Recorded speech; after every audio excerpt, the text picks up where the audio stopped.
Archivos conseguidos durante la etapa de trabajo. Mapas del Partido de la Matanza con la ubicación de los centros clandestinos de detención. Fotos de la tapa del CD que se vendió para juntar los fondos y los planos para la construcción del monumento 30.000 Mundos. Gracias a todos por su colaboración. Muchas gracias.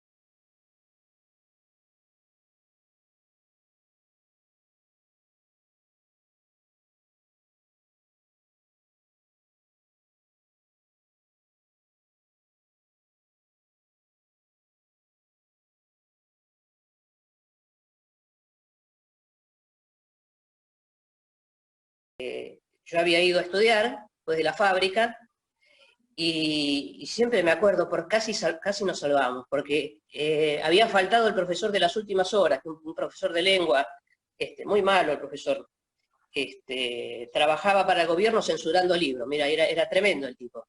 Los libros más hermosos, de cuentos, él era parte de los que los censuraba, y aparte nos enseñaba lengua a nosotros, miren qué loco todo, pero faltó ese día, faltó. Y nos fuimos 2 horas antes. Y después nos enteramos que me habían ido a buscar una patota del ejército, me había ido a buscar a la puerta del profesorado. Pero yo de casualidad me había ido antes porque faltó el profesor de lengua. Bueno, pero no duró mucho, porque a las 3 de la mañana lograron ubicar mi domicilio y nos fueron a buscar, entró una patota, diciendo que eran policías, saltaron la tapia de mi casa, como una casa muy sencilla, el lugar, no vieron el muro, la puerta, pasto, jardincito, y la casa de chapa después, bueno, ahí. Llegaron ahí, bueno, con mucha violencia, con golpes, golpearon a mi hermano, a mi mamá, se robaron todo lo que pudieron. Me acuerdo que pedían plata, armas, había uno de las personas estas de la patota que con los ojos desorbitados que me pedía la merca. Era todo una sensación de mucho miedo, de mucho miedo. A la distancia cuando lo cuento me río por ese tipo pidiendo la merca, o robándose la plata que me habían pagado hacía poquito cuando me fui de la fábrica, el último sueldo. Yo todavía no había cobrado como maestro, justo estaba en esos primeros días. Y las cosas que se robaron, hasta una raqueta, me causan cierta gracia, pero en realidad era una situación de pánico, de mucho temor, de muchísimo temor. Así que sí, nos secuestraron de nuestro propio domicilio. Mónica también trabajaba, pero ella más lejos, en Villa Escaso, como maestra, y un dato que nos generaba mucho pánico, mucho miedo, es que Mónica estaba embarazada. Lo mismo que a otra compañera de ella, compañera nuestra, Nieves, que también la secuestran, pero a ella una situación más dolorosa porque la sacan de adentro del aula de donde estaba con sus chicos dando clase en Villa Soldati. Pero todos estudiábamos y trabajábamos de maestro. Así que Nieves y Mónica embarazadas. Yo cuando llegué a esta patota lo único que les pedía era que no le pegaran en la panza. Pero bueno, así irrumpen de esa manera en la madrugada ya no me acuerdo si era el 18 o 19 de julio del 78, pero fue después del Mundial. No sé si les cuento algo más de la situación ahí en el momento del secuestro, no sé, vos me decís. Bueno, con respecto a mi pregunta, la contestó bastante bien y con mucha fuerza, y admiro de usted. Así que creo que pasaría a pasarle la voz a mi compañero, que tiene las otras preguntas. Muchas gracias. Gracias, gracias.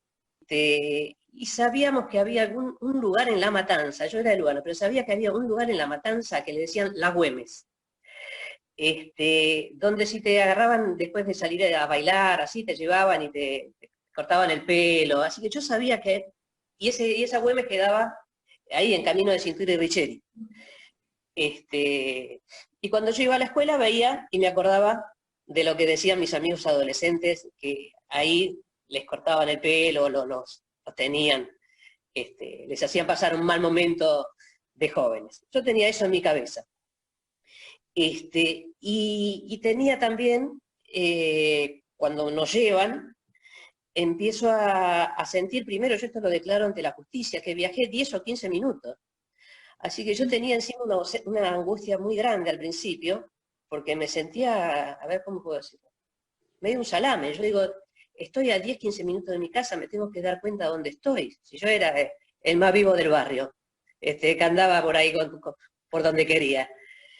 Y al tiempo de estar en el Vesubio, uno presta capucha, no ves, pero todos los sentidos se agudizan mucho más. Entonces yo sabía que había ido por ruta, ahí, que el auto que nos llevó encapuchados iba por una ruta, y a lo largo de los pocos días que estuve ahí, 12 días, yo empecé a sentir un tren que a veces pasaba, una ruta por la que pasaban camiones pesados, caballos, perros, empezaba a sentir, y me daba cuenta que era una forma de chalecito o algo así, una casita, yo pensaba por alguna de las veces que me permitieron ir al baño o ver a Mónica, vi ventanas tapiadas con maderas, así que yo sabía que estaba en un lugar así.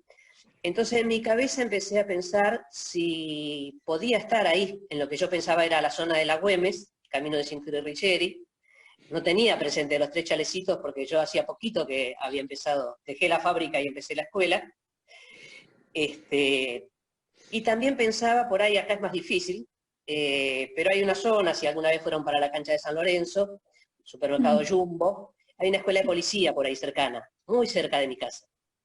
Yo vivo en Miralles y Richeri, Lugano, esto está en Escalada, donde también se daban perros, ruta, tren, así que yo a medida que pasaban los días en el Vesubio, yo pensaba, debo estar en uno de estos 2 lugares. Y al momento de la liberación, después que es una cosa muy triste, porque el responsable del lugar donde nos golpearon, nos torturaron, nos da una charla como de moral, de lo que uno tiene que hacer en la vida, mientras Mónica y el resto de las compañeras embarazadas quedaban detenidas, ¿no? Todavía. Que ellas pertenecían y militaban en una organización juvenil, yo en otro espacio. Después de esa charla, nos sacan con una niña de 15 años en un auto, y yo ya con estas referencias empiezo, de acuerdo a cómo se movía el auto, empiezo a pensar por dónde iba. Y al poco andar, empiezo a darme cuenta que me parecía que iba por la Richeri, sentía que doblaban General Paz, ubican esa parte ustedes. Sí. Y después yo pensaba que tenía que agarrar algún lugar que conociera, y salió de la segunda avenida que era General Paz el auto, y entró a una zona como de empedrado. Y por ahí no sé si también deben conocer, Crovara. Del lado de Capitales iba Perón, en aquel tiempo era Avenida del Trabajo. Entonces yo empecé ahí a estar casi completamente seguro, cuando pasé de 2 avenidas que yo sentía, como la Richeri y General Paz, a un empedrado. Yo estaba seguro entonces que era Avenida del Trabajo, que era Crovara, y que había descubierto en ese mismo momento el lugar.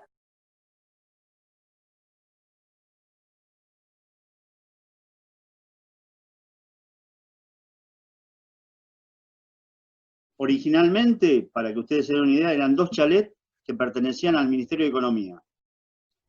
Cuando se da el golpe militar, en el 76, ya lo habían dejado, era un lugar de recreo, había una pileta, y era como un recreo, digamos, para los trabajadores de la zona oeste, Morón, Matanza, para que lleven a sus hijos a divertirse, a jugar, ¿no? Un lugar de esparcimiento, digamos, como un recreo. 2 chalets muy lindos, una pileta, un parque muy grande. Después voy a contar una anécdota que más de uno va a quedar muy impactado, como me quedé yo cuando me lo contó la protagonista. ¿Quién me lo contó? Ahí, en el año 75, lo toma el servicio penitenciario, no sé para qué, y después el primer cuerpo de ejército, conducido por Ramón Camps, que tenía una subsede en Tablada, lo que era el Regimiento 3 de la Tablada, lo toman como lugar de paso, decían, a los detenidos desaparecidos. Los llevaban ahí, había celdas que habían hecho a propósito, muy chiquititas, donde entraban prácticamente acostados. Los detenidos entraban con las manos atadas, lo desataban las manos, pero no les sacaban la capucha, permanentemente la capucha para que no vean quiénes eran sus represores, sus torturadores, sus desaparecedores, y con quiénes estaban, con quiénes compartían el lugar de detención, el centro clandestino de detención. El Vesubio fue un centro clandestino de detención y tortura. Entonces, lo abrieron en el 75, estuvo a cargo de Camps, Ramón Camps, y Echecolaf, el que todavía está preso y es responsable de la desaparición, de la segunda desaparición de Jorge y Julio López. Ellos eran los que supervisaban, el generalato que supervisaba el funcionamiento del centro clandestino de detención, el Vesubio. Quiero que sepan que el Vesubio está ubicado en la autopista Richeri y Camino de Cintura. Pasa que esto es largo, hay que contextualizarlo, porque si yo le hablo del Vesubio nada más, bueno, un centro, no, claro. En La Matanza hubo 13 centros clandestinos de detención, 13. Y en ese lugar hubo 4, no fue menor.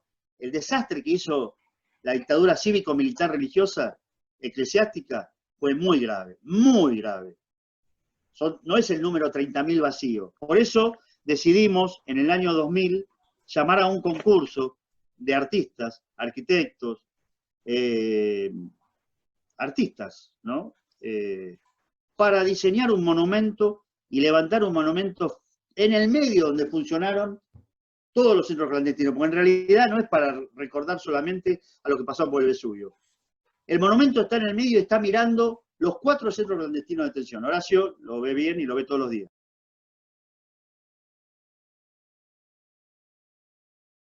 Y en el proyecto de la ordenanza dice: el organismo responsable de la construcción y de proveer todo lo que se necesita es la Asamblea Permanente por los Derechos Humanos de La Matanza.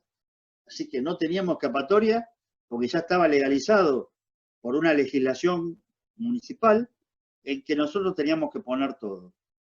Y es lo que queríamos, porque Luis Delía nos preguntó, che, pero ¿no quieren que haya una contribución de algún organismo del Estado? No, no, porque el sentido que tiene el monumento es recrear la memoria. Y cuánto más se va a recrear la memoria cuando pasen por ahí los alumnos, por ejemplo, del ENET número 11, del Malvinas Argentina, que lo hicieron junto con los profesores en los talleres donde ustedes van a estudiar. Ahí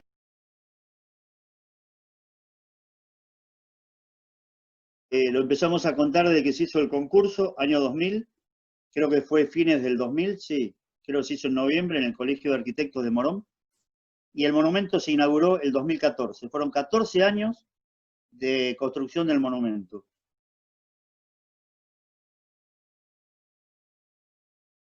Dice el CD 30.000 mundos. Graban unas canciones todas alusivas a los desaparecidos y hacen grabar, tienen el audio de Nora Cortiñas, madre de Plaza de Mayo, de Adolfo Pérez Esquivel y de Juan Martín Covacho, que es un joven, que yo lo conozco de los 2 años, 3 años, no, desde que nació, pero bueno, desde que desaparecieron sus padres, su mamá y su papá, vivían al lado de mi casa, de soltero, ¿no? De la casa de mis padres. Ahí las 200 viviendas de Ciudad de Vista. Se llevaron a la mamá y al papá, Juan Martín Covacho. Él también tiene el audio en ese disco, 30.000 mundos.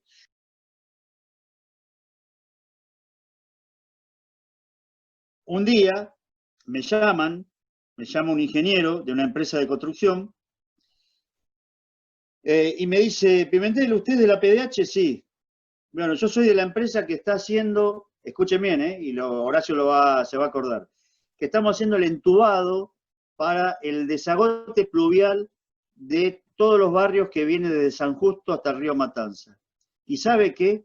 Con tal mala suerte que el tronco central pasa por el medio del monumento. El monumento lo teníamos ya casi en un 70% construido. Me parece que podemos salvar el monumento con un gran esfuerzo. Eso sí, van a tener que parar la obra unos meses porque vamos a hacer la excavación. Y yo pensé que iban a hacer una zanja, no sé, pónganle de 2 metros por 4 de profundidad. No sé si Horacio se acuerda. La salvamos y pasó al lado, pero al lado, en serio, la diferencia que había eran 10 centímetros. Venía el monumento 10 centímetros y después venía una zanja que, para que se den una idea, parecía que iban a hacer el subte.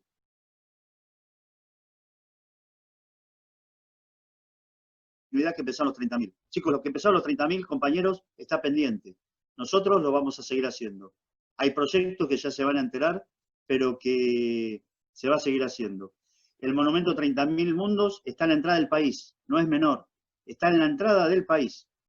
Por ahí llegan los turistas que vienen de Europa, o de América, o de África, o de Asia.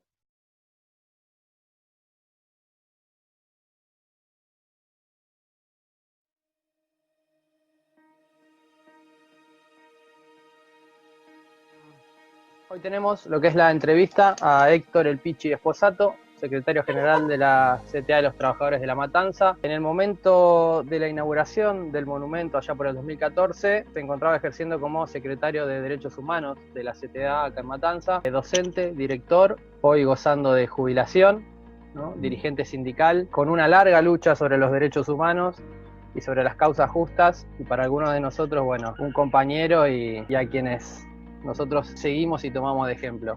Bueno, muchas gracias a todos por la invitación. La primera pregunta era, ¿qué es la CTA y cómo surge? La CTA es como dice la sigla, Central de Trabajadores Argentinos. Es una central de trabajadores considerando a los trabajadores como todo aquel que tiene trabajo y el que no tiene trabajo también es un trabajador.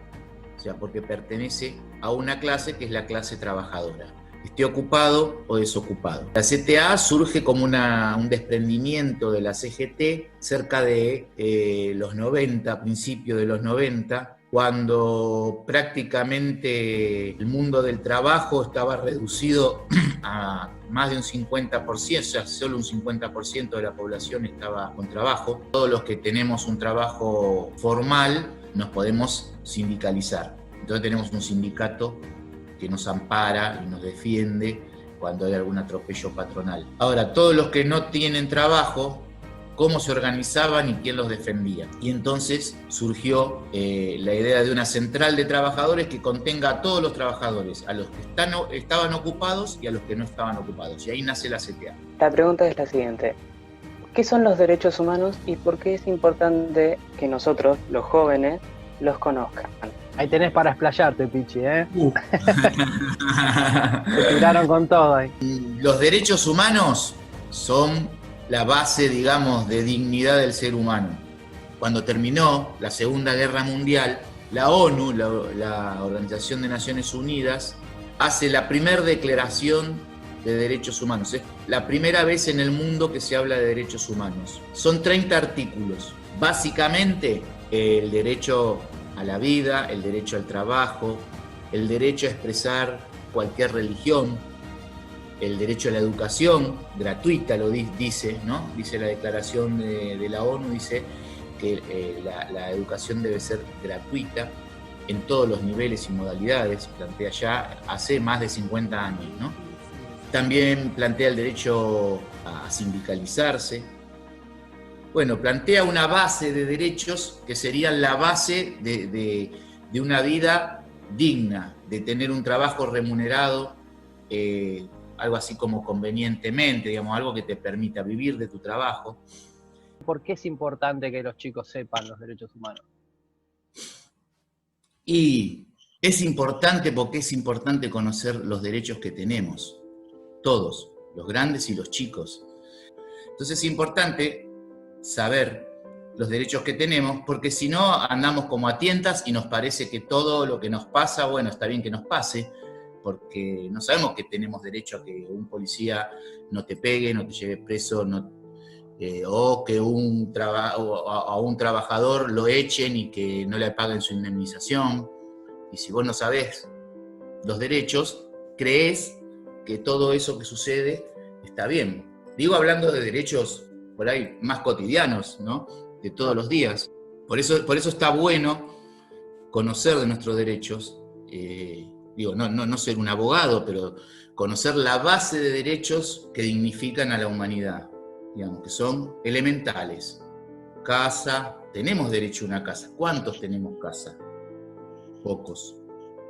Entonces un derecho que todavía hay que seguir organizando y seguir peleando y seguir pidiendo y seguir demandando que todo el mundo tenga un pedacito de tierra donde pueda volver cuando vuelve de trabajar.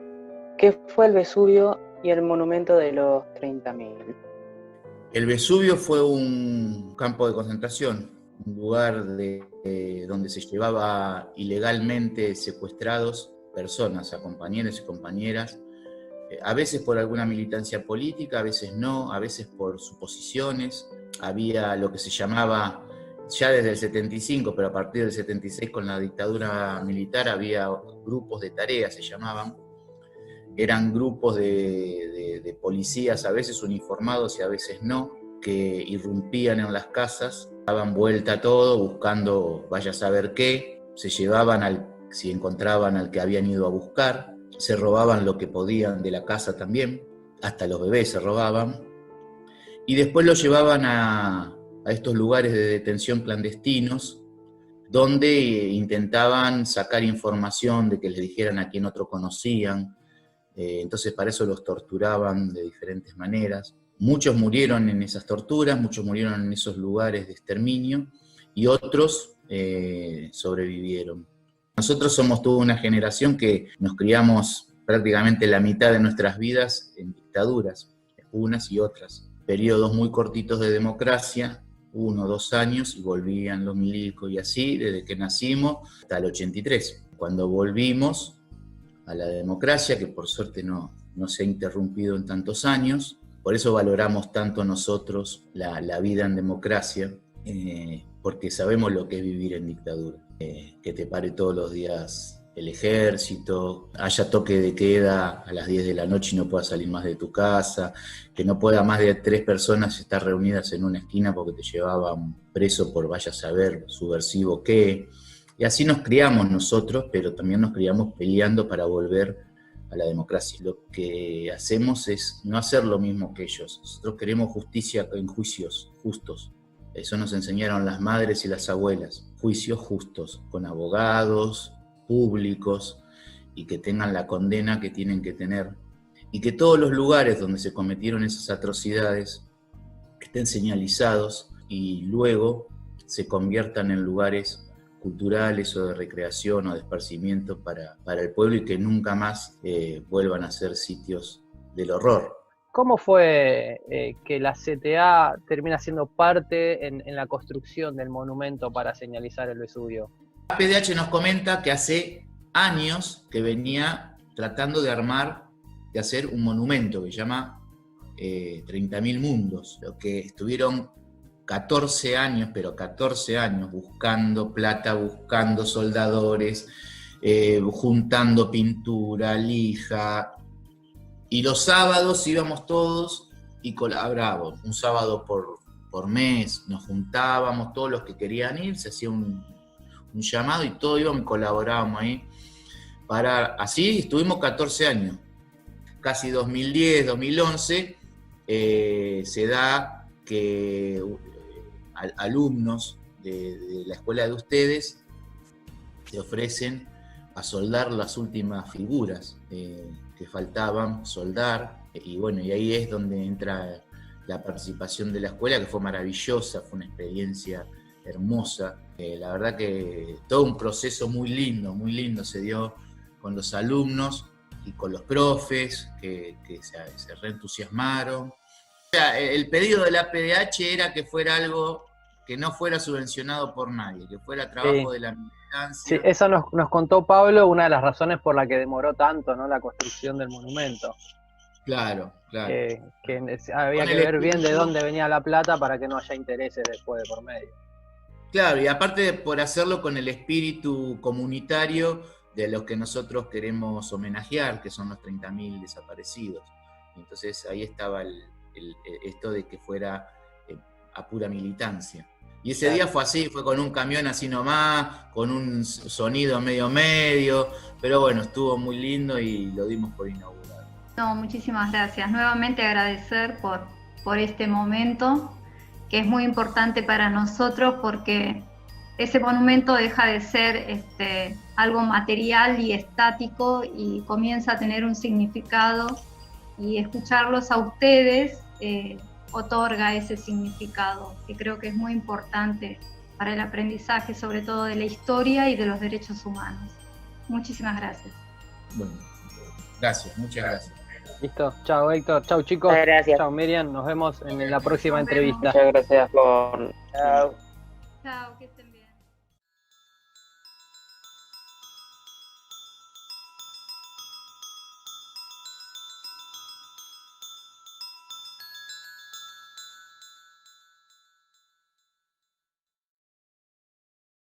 Tengo a mis dos papás desaparecidos, María Elena Gómez y Oscar Manuel Covacho.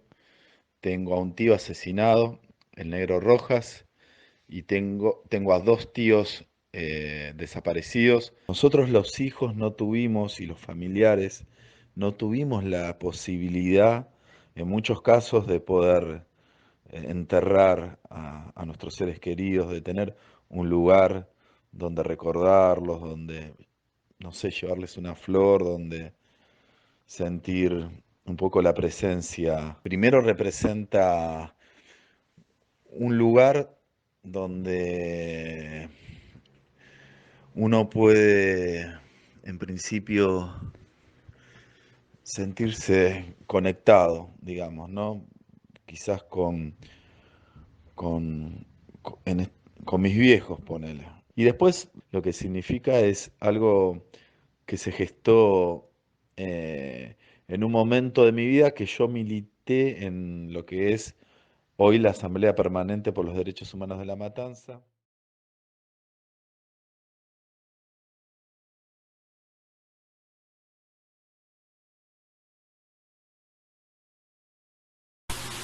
¿Qué tal? Muy buenos días, mi nombre es Julio Rosa, soy egresado de la Técnica 11, Colegio de las Malvinas, y participé del proyecto de los 30.000 mundos, y la verdad que es un recuerdo invaluable que tengo en la memoria, porque creo yo que sentir la presencia del Estado a través de los profesores, de su vocación, y hacernos partes del alumnado, de la historia de nuestro país, me parece que es algo que se tendría que hacer todos los años y en todas las disciplinas, en colegios técnicos, en colegios de bachiller, en colegios de comerciales.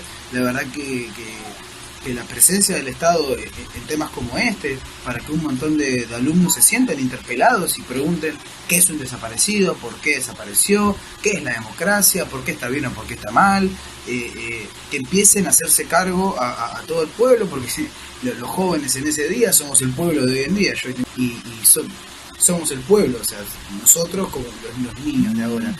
Siento que tendrían que ser muchos más, y que la verdad que desde el Estado se empiece un poquito al menos a darle entidad a los colegios públicos, y dejemos de reproducir estos mensajes como cayó en la escuela pública, porque yo no caí en la escuela pública, soy un orgulloso hijo de la educación pública de mi país y un defensor, pero al pie del cañón de la educación gratuita y para todo el mundo, al igual que la salud.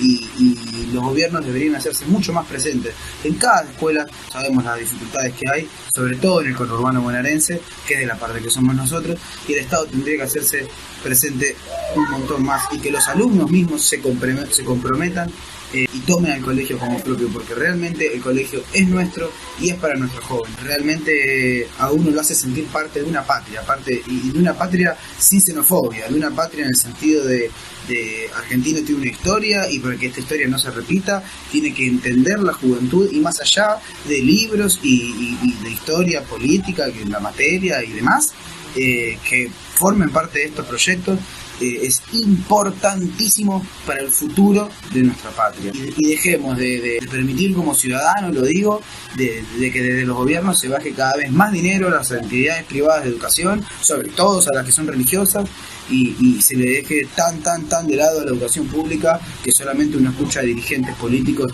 hablar basofia de la educación pública, cuando yo me acuerdo que era joven y hablaban de esa manera, y yo estaba estudiando ahí, y eso a mí me interpelaba y me percudía en un montón de aspectos. Así que como exalumno, como egresado y como ciudadano, la verdad felicito a los docentes que formaban parte de este proyecto, los abrazo fuertemente, a los directivos del colegio que lo permitieron, y ojalá que haya muchísimos más y que sigan habiendo, porque necesitamos el interés político de nuestros jóvenes para que entiendan que la escuela es nuestra, que la historia es nuestra y que tenemos que agarrarla y formar parte, porque de la única manera que no nos van a robar los poquitos que nos quedan. Termino acá y les mando un abrazo gigante a todo el colegio, a los preceptores que se acuerden de mí, a los que no también, a los profesores lo mismo. Realmente forman un recuerdo cada que me junto con mis amigos que son los mismos del colegio en ese momento. Los recordamos a todos y cada uno de una manera muy divertida. Nada, a los pibes que me imagino que estarán jugando al Fortnite en este momento, les digo que abracen a la escuela, loco, que la escuela es de ustedes, que más allá de directivos, profesores y demás, ustedes son los que la tienen que cuidar y ustedes se tienen que hacer cargo, y hagan valer su voz, y pregunten, y piensen, y molesten, y todo lo que tengan que hacer, háganlo. Y a los profesores, a los de vocación, que sé que en el colegio hay muchos, gracias, y recuerden que cada que convoquen a un paro para reclamar por algo, el pueblo está con ustedes, porque los docentes tienen que tener un sueldo digno, y con cada paso de lucha están dando un gran ejemplo. Los quiero.